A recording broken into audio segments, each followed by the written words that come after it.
Она ходила по этим коридорам десятилетиями.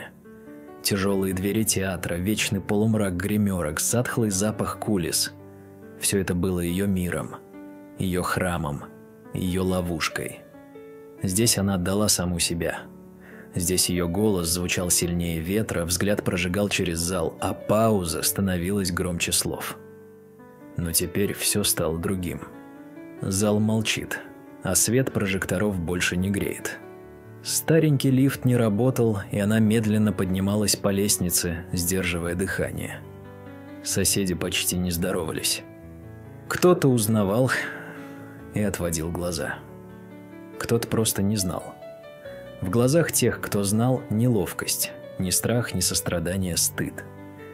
Будто сама ее тень напоминала о том, что каждый может оказаться на ее месте. Она открывает дверь и входит в комнату, где по стенам висят черно-белые кадры. Когда-то у нее просили автограф, когда-то стояли за кулисами, дрожа от волнения. Теперь эти лица молчат с глянцевой бумаги. Их глаза, молодые, живые, влюбленные в нее, больше не смотрят. Только пыль и пустота в воздухе. Ни звонков, ни приглашений, ни писем. Иногда ей казалось, что она умерла, просто никто об этом еще не сообщил. По радио шли новости. Наградили актрису. Молодая звезда сыграет Анну Каренину в театре имени. И снова не ее имя. Оно давно исчезло. Не со сцены, из памяти. Она стала тенью собственной славы. Призраком для тех, кто остался. Молчаливым напоминанием о том, что у таланта есть срок годности, у женственности цена, а у правды последствия. Но было не всегда так. Она знала любовь, знала огонь сцены, знала восторг, а потом был огонь другой, разрушающий, тайный, безжалостный. Любовь, которая сожгла все вокруг, и ее изнутри. Она не писала мемуаров, не устраивала откровенных интервью, не звонила коллегам. Но если бы кто-то заглянул в ее старый ящик на шоу, нашел бы письма, строки, написанные дрожащей рукой. Без даты, без адресата, но с одной болью. За что? Театр стал ее жизнью и ее одиночеством. Актеры рядом, ее сценой и ее равнодушием. Любовь, ее страстью, ее проклятием. Сын, ее продолжением и ее тишиной.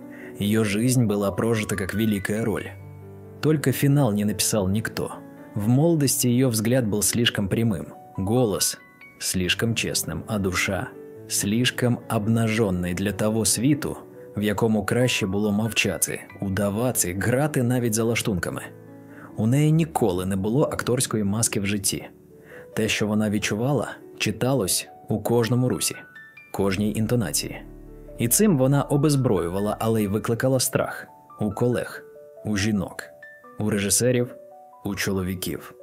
Бо була незручна, негнучка, неслухняна. Її звали Ніною. Вона народилась у Лузі на березі невеликої річки в Ленінградській області в довоєнному 1929-му. Рано дізналась, що таке втрата – війна, евакуація, голод. І, можливо, саме це зробило її такою внутрішньо зібраною. Її не можна було налякати дрібницями. Її можна було зламати тільки зсередини, через любов. І саме так воно й сталося. Ще студенткою вона вже виділялась. В інституті театру, музики і кінематографії про неї говорили. Ургант має обличчя і трагедію на рівні Шипучиної. Вона не з цієї епохи. Вона була здатна мовчати на сцені так, що зал завмирав. Цю тишу вона приносила з собою всюди. Перший шлюб із актором Львом Міллером здався багатьом ідеальним. Два таланти. Дві душі однієї сцени. Але в побуті все виявилося жорсткіше. Вони були чужими одне одному. Вона жила почуттям, він – статусом. У шлюбі народився син. Андрій – її головна любов.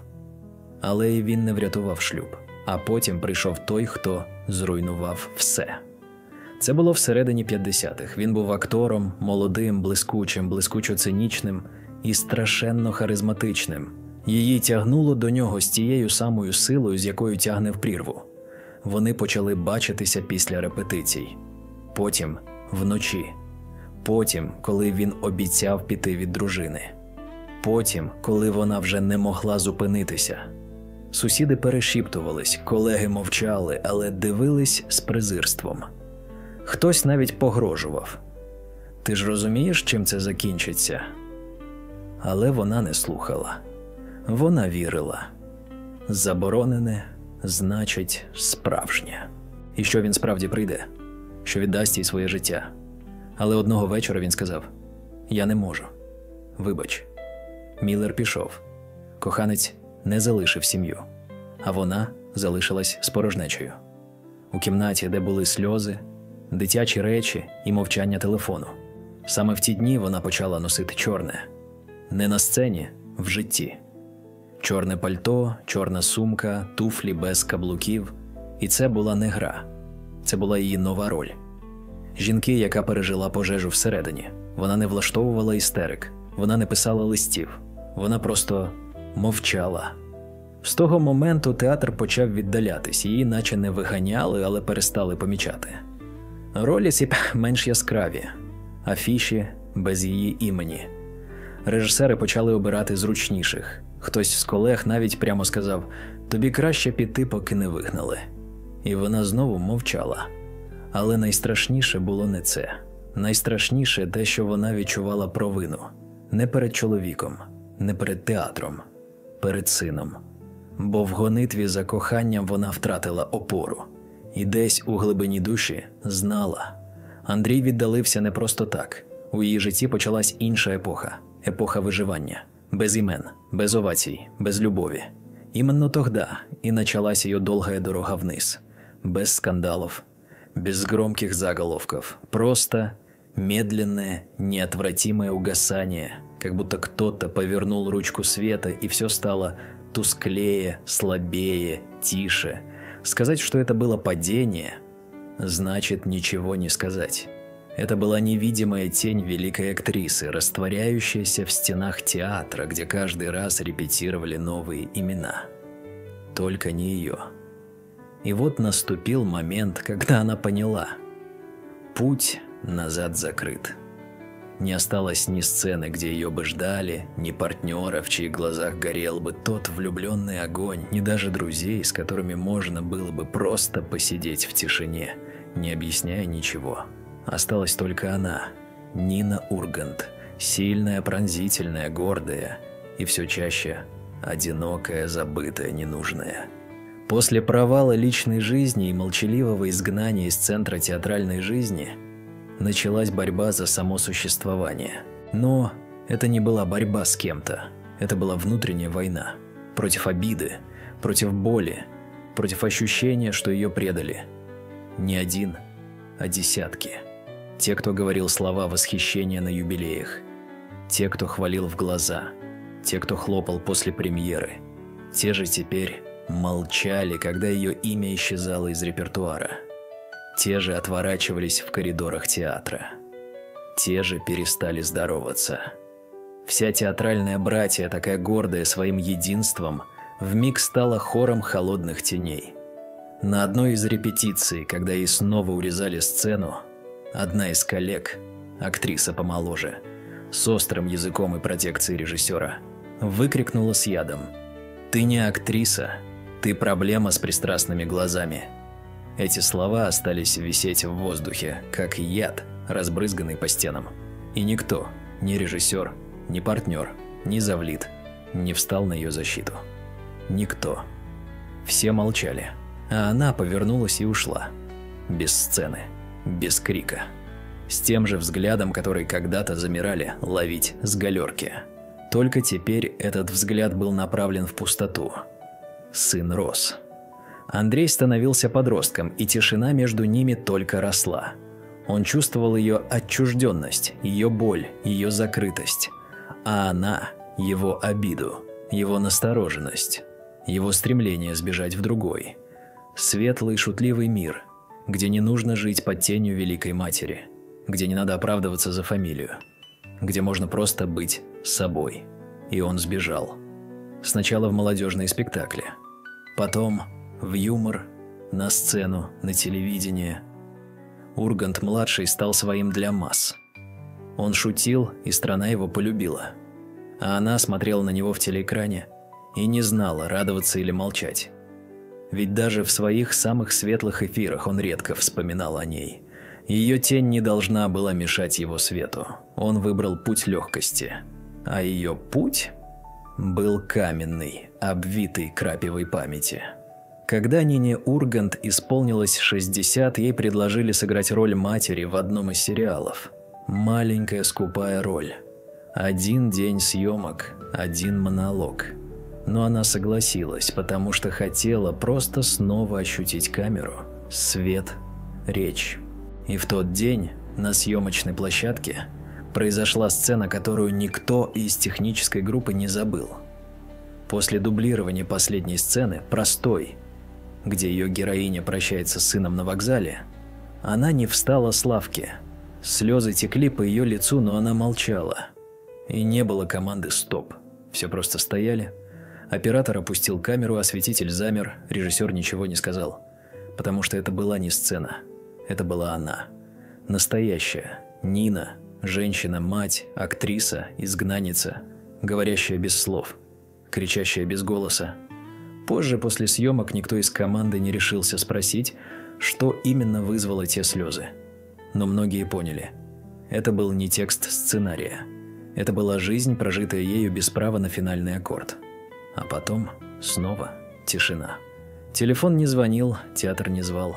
Друзья исчезли, даже сын, казалось, все реже и реже находил повод для встреч. Она не винила его, не уговаривала, не жаловалась, просто принимала. Но внутри все сильнее пульсировала одна мысль. «Я жива, и я все помню». Она не говорила об этом вслух, но хранила в себе боль. Не как рану, а как орган. Как нечто, что стало частью ее сути. Однажды она сказала своей давней подруге, актрисе с той же эпохи: «Я не умирала от боли, я просто научилась дышать сквозь нее». Это и была кульминация ее жизни. Не сцена, не роль, не признание. А способность стоять, когда все рушится, и идти, когда никто не ждет, и любить, даже когда все сожжено. Она всегда казалась сдержанной. Даже когда все внутри разрывалось от боли, она держала спину прямо и не позволяла себе лишнего. Не потому, что не могла, а потому, что не позволяла. В ней была странная, почти жестокая дисциплина чувств. Страдать – да, но молча. Плакать только ночью. Жалеть себя – никогда. Эта внутренняя строгость и сделала ее той, кем она была. Но именно она же и разрушила ее изнутри. Падение не всегда похоже на трагедию. Иногда это просто бесконечное повторение одного и того же дня. Одинокий подъем, медленные шаги до кухни, взгляд в окно, где жизнь идет мимо. Утро, в котором никто не ждет. Вечер, в котором никто не звонит. Молчание, в котором никто не спрашивает: «Ты жива?» Сын Андрей все больше становился чужим. Он знал, что она рядом, но не чувствовал в себе силы приблизиться. В ней было слишком много молчаливого упрека, слишком много глубины, которая пугала. Она не вмешивалась, не давила, не уговаривала. Просто смотрела. И от этого взгляда становилось неловко. Ее любовь к нему была безусловной, но она не умела ее проявлять. А он не умел ее принимать. Между ними была не стена, а бездна, в которой звучала одна фраза, не сказанная вслух. «Я все делала ради тебя. А ты не заметил». На его свадьбу она пришла. Но встала у стены. Никому не мешала. Ни с кем не спорила. И как только зазвучала музыка, исчезла. Ушла пешком по холодному осеннему Питеру, без пальто, сжимающая в руке маленькую сумочку. Она не плакала. Просто шла. Бесконечно, долго, с прямой спиной и полным внутренним безмолвием. Ее никто не догнал. Никто не заметил, никто не спросил потом, почему. Ее не звал театр. Даже на вечера памяти других актеров приглашения не приходили. Не потому, что забыли, а потому, что так удобнее.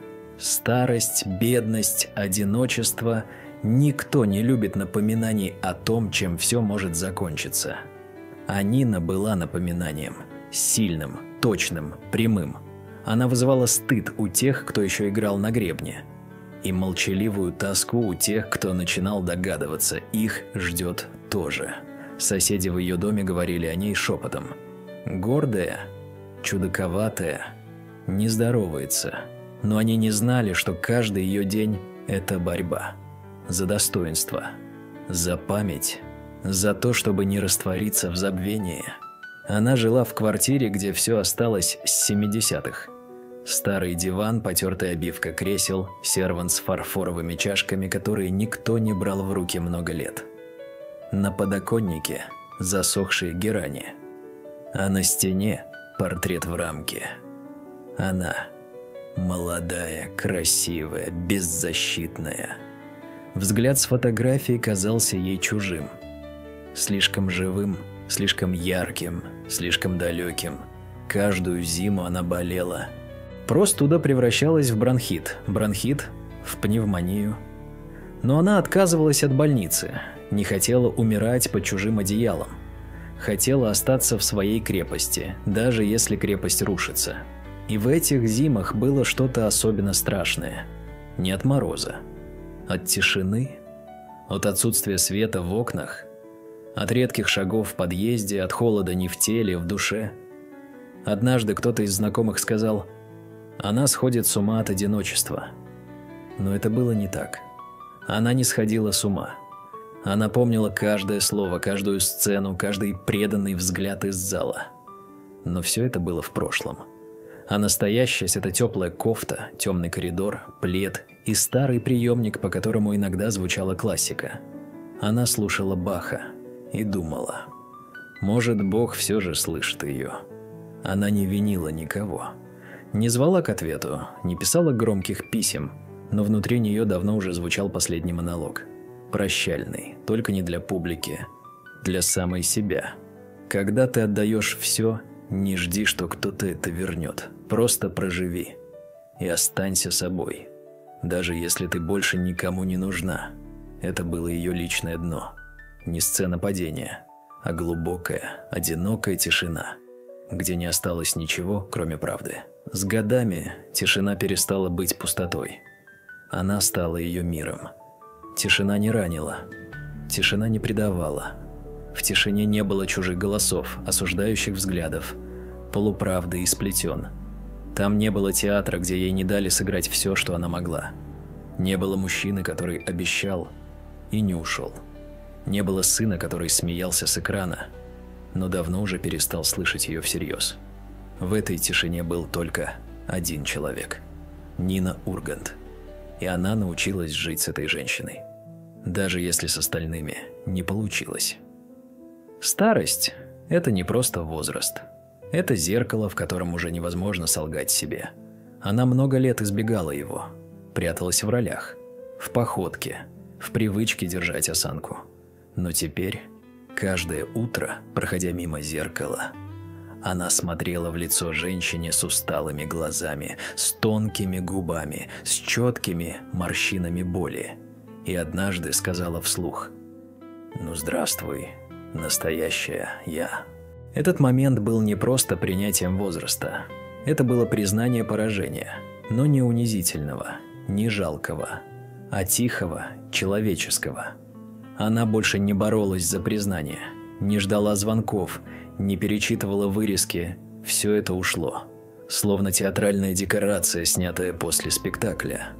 Оказалось, что жить можно и без оваций, жить можно даже без свидетелей. Она все чаще вспоминала, как сидела в гримерке в молодости, как дрожала перед выходом на сцену, как ловила глазами свет, как чувствовала, будто через нее проходит энергия целого зала. Это не было тщеславием. Это было ее дыханием, ее способом быть нужной. Сцену она любила не за славу, за возможность быть настоящей. А когда ее перестали звать, она не перестала быть актрисой. Просто играть стало не для кого. Но в этой абсолютной тишине, которую она когда-то ненавидела, вдруг начало прорастать нечто новое. Не надежда. Слово слишком наивное. Не вера, она не верила в чудеса уже давно. Это было спокойствие. Чистая, холодная, прозрачная, как зимнее утро в Питере. Тот момент, когда на улицах никого, снег хрустит под ногами. И ты один, но ты есть. Не ради кого-то, не в ожидании, а просто есть. Она начала говорить с собой. Не вслух, внутри. Она вспоминала. Ни сюжеты, ни роли, лица, моменты. Один взгляд зрителя на премьере «Сирано». Тот, кто тихо вытер слезу после ее монолога. Маленькую девочку у служебного входа, которая вручила ей рисунок. Женщину в метро, сказавшую: «Вы не знаете меня, но вы спасли мне жизнь одной ролью». Эти осколки прошлого вдруг начали складываться в что-то большее. Как будто она и вправду прожила не зря. С Андреем они стали реже видеться, но однажды он зашел без предупреждения, сидел у ее окна, молчал и потом произнес: «Ты сильнее, чем я думал, и страшнее, потому что ты все выносила и не сломалась». Она посмотрела на него и только кивнула. Она не простила и не обвинила. Но в тот момент между ними возникло странное, хрупкое понимание. Без слов, без примирения, просто взгляд. И, возможно, это было первым шагом. Последние годы она проводила почти в одиночестве. Но это уже не было болью. Это стало ее формой существования. Она ухаживала за комнатными растениями, которые чудом ожили. Слушала радиоспектакли, писала письма, которые не отправляла. Размышляла о жизни, о своем поколении, о том, как быстро уходит память, как легко общество отказывается от тех, кого еще вчера называло великими. Она знала, что ее время прошло, но не чувствовала себя проигравшей, потому что не предала себя, не подстроилась, не стала звать журналистов, не выбивала юбилейных ролей, не умоляла. Она не стала никому неудобной, потому что была слишком гордой, чтобы быть удобной. И это стало ее внутренней победой. Той, которую никто не увидит, которую не покажут по ТВ, но которая была важнее всего. Это был ее перелом. Без криков, без вспышек, без триумфа. Просто женщина, оставшаяся собой, когда все вокруг требовало стать кем-то другим. Все самое важное она прожила в тишине. Не на сцене, не перед объективами, не в бурных интервью и не в блеске софитов, а в маленькой тихой квартире на петербургской окраине, где с годами стены впитали не только запах старых книг и крепкого чаю, но и внутреннюю правду, которую не решаются произносить вслух. Нина Ургант умерла 3 декабря 2021 года. Не внезапно, не трагично, просто ушла. Как уходит вечер, растворяясь в холоде северной ночи. Без крика, без борьбы, без лишнего пафоса. Ее сердце остановилось, и в этом было нечто удивительно естественное. Как будто жизнь, такая сложная и горькая, просто закончилась там, где давно уже не звучали аплодисменты. Новость прошла тихо, без заголовков, с восклицательными знаками. Без прямых эфиров, без потоков соболезнований. Кто-то из бывших коллег не знал, кто-то не захотел вспоминать, кто-то вспомнил слишком поздно. Похороны были скромными, без театральных венков, без речей с трибуны. Гроб опустили под редкий снег, и только несколько человек стояли, укрывшись от ветра. Кто-то держал старую черно-белую фотографию, кто-то цветы, купленные на спех у метро. И только один венок был подписан не именем организации, а просто «От зрительницы. За вашу правду». На кладбище среди безмолвных плит ее могила долго оставалась почти безымянной. Только позже появилась табличка. Имя, годы и ничего больше. Ни званий, ни регалий, ни народная артистка. Хотя формально она имела право на титулы. Но, наверное, не нуждалась в них. Как не нуждается в оправданиях человек, который прожил по совести. После ее смерти сын, Иван Ургант, впервые за долгое время заговорил о ней открыто. Он не устраивал помпезных вечеров памяти. Но в одном из эфиров почти мимоходом, сдержанно, но с болью в голосе сказал: Моя бабушка была настоящей актрисой.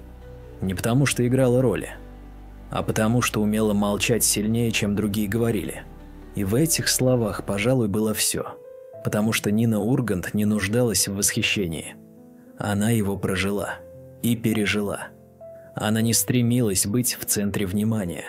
Она слишком рано поняла: центр – это иллюзия, и все аплодисменты однажды стихают, а остается только ты и то, как ты прожила. О ней говорили, что она была неудобной, но это значит честной. Ее боялись в театре, потому что она не лукавила. Ее не понимали в семье, потому что не играла. Ее уважали зрители, потому что она была живая, больная, уставшая, гордая, молчаливая. Но настоящая. В ней было слишком много правды для чужих историй и слишком много боли для легкомысленной эпохи. Когда теперь пересматривают фильмы с ее участием, чаще всего вспоминают не текст, вспоминают паузу, ту самую, которая делала сцену живой. Ту, которую никто не учит в театральных школах, ту, что была даром или проклятием, потому что она умела замолкать так, что зал сжимал дыхание, а в жизни молчать так, что люди чувствовали себя виноватыми, даже если не знали за что. Прошло время, и кажется, будто все забылось. Но иногда на старых телеканалах в ночном эфире показывают черно-белый фильм. И вот она, молодая, в кадре, говорит, смотрит, пауза, и ты вдруг вспоминаешь, каково это чувствовать глубину. Без истерики, без грима, без фальши. Просто человека, который не играл, а был. Такой и осталась Нина Ургант. Не актрисой, не знаменитостью, женщиной, которую ломали, предавали, забывали, но не сломали. Потому что внутри нее всегда было что-то неприкасаемое, что-то, что нельзя уволить, предать или похоронить. Что-то, что остается. Даже когда все кончено.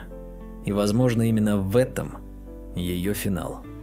Не трагичный, не жалкий, а честный.